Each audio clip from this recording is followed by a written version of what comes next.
қапелердің қабақ шытпай жүргені, кешке таман отбасының түгелдей үстел басына бас жүргені. Міне бақ, не шаттық білгенге бізге керек күлім деген көзіміз, айналайын балапаным деген сөзіміз. Қажет емес ойыншықта басқада, мәселеміз басқада.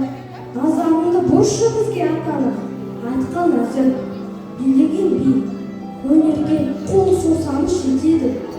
Кейде жылап келген кезде далайған құшақта бар, сезілмесе мейірім, бәрі жоқ болып кетеді.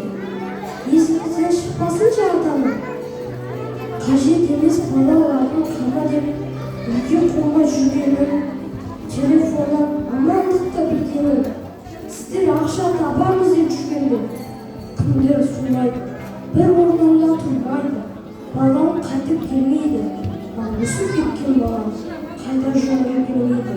Жеткілікті қара нан мен тәтті шай қазір бізге жетпей тұрған дүние.